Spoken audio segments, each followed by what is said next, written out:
This PowerPoint is about technology, specifically technology in schools, why you should use it, maybe why you shouldn't use it, and some issues that come along with technology.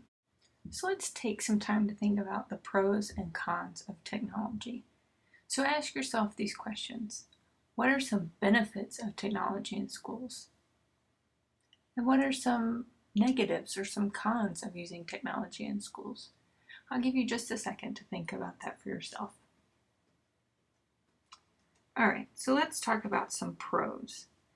First, one benefit or pro of technology is having access to information.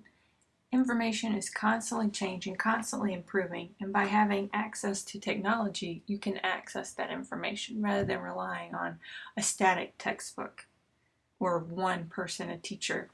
So you can go and find more information or connect with others.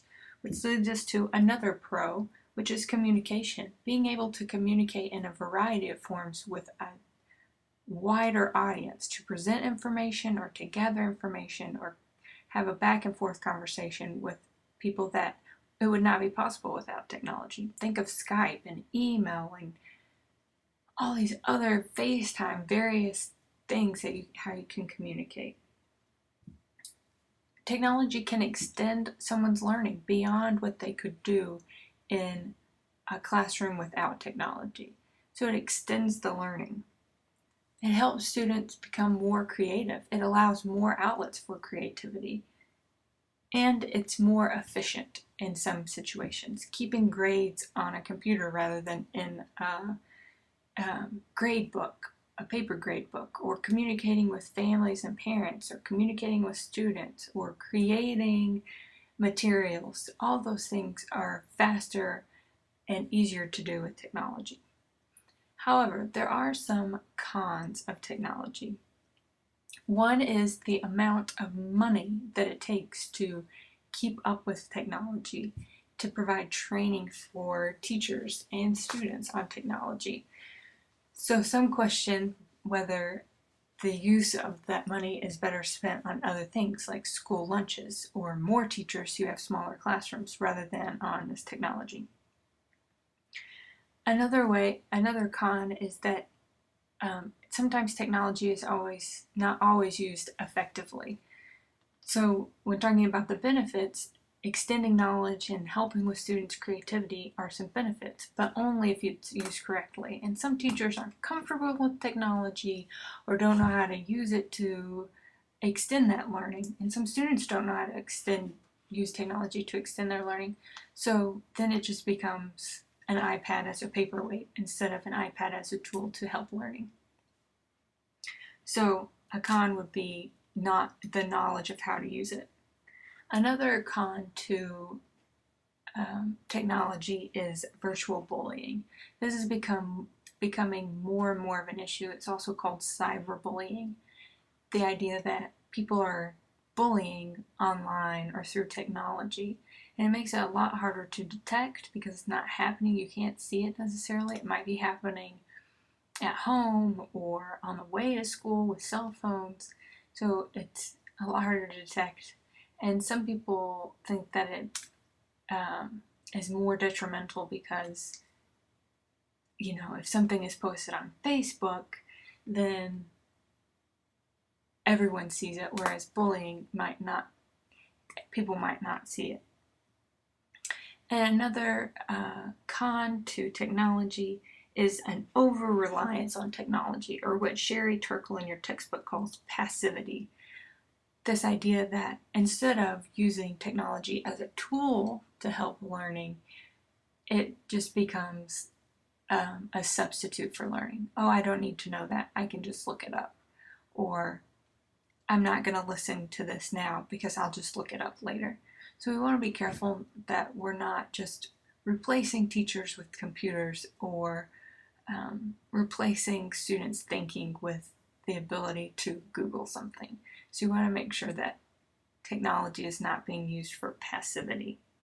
So when you're thinking of using technology in schools or in a classroom, you want to think of it as a facilitator of learning, not a solution. And that can help us overcome some of the negatives and get to the benefits of technology.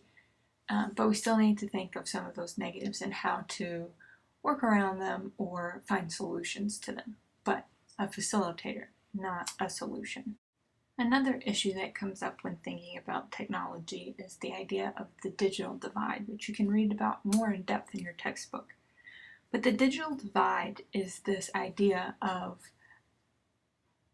that certain individuals don't have the same availability or access to technology as other people. So one way that the digital divide is seen is through availability, that some people or students just don't have the same access to technology as others. If you look across Allen County, you'll see that some schools and some school districts have a smart board in every classroom.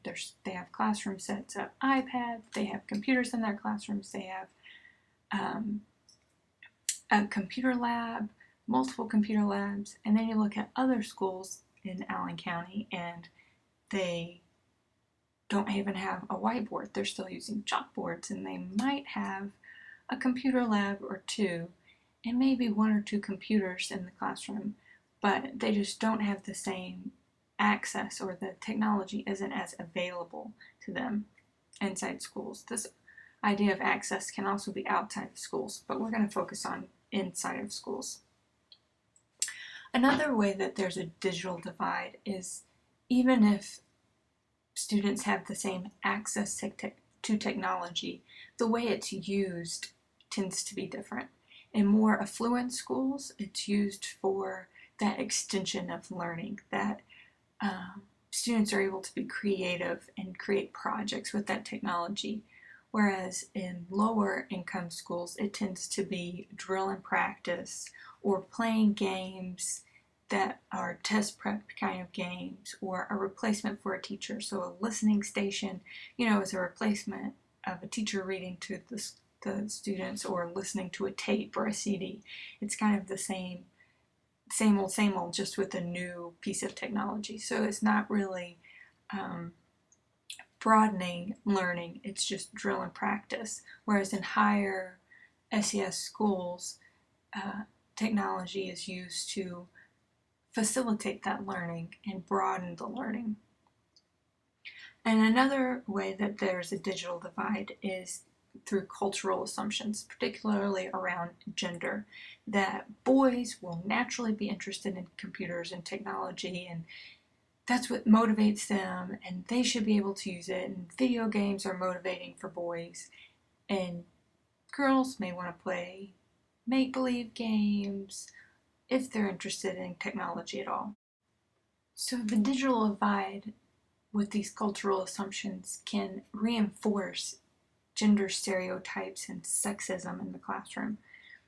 So limiting the access, even if it's there in the school or in the classroom, limiting the access or the use of technology depending on gender, or being sexist and favoring boys with technology instead of allowing everyone to have similar tasks or similar motivations.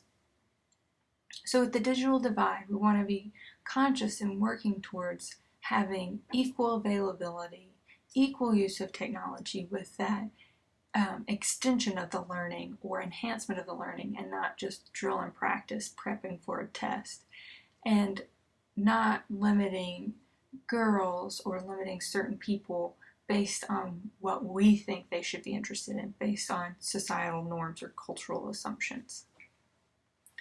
You can also find an iconograph of the history of technology in schools on Blackboard. It's kind of neat. I found it online, and I thought you might be interested in it too, so check it out on Blackboard.